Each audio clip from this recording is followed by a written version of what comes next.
కానీ మీరు కూర్చోబెట్టి నా ప్రేమను కనుక మీరు శంకిస్తే నేను ఇప్పుడు దాకా నిర్ణయించుకోలే. మీరు అంటున్నారు కాబట్టి చెప్తున్నా, తెలంగాణలో జనసేన ఉంటుంది,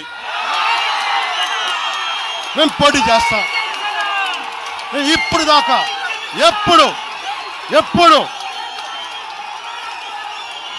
అవసరమైతే తెలంగాణలో తిరుగుతాం, నేనే తిరుగుతా,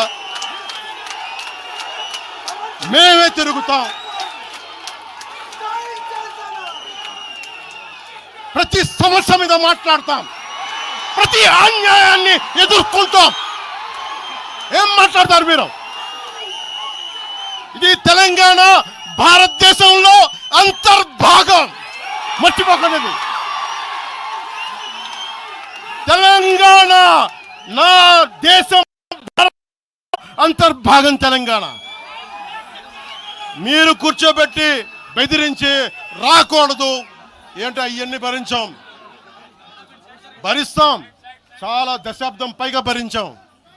దీనికి చర్మాంకం పలుకుతాం మేము. తెలంగాణ ఎవరైతే వ్యతిరేకించారో వాళ్ళందరూ పదవుల్లో కూర్చున్నారు. ఈరోజు కూర్చోబెట్టి తెలంగాణలో ఎవరైతే వ్యతిరేకించారో వాళ్ళు ఎమ్మెల్యేలు అయ్యారు. ఒక్క మాట మాట్లాడలా, కిక్కును మనకుండా కూర్చున్న 12 సంవత్సరాలు.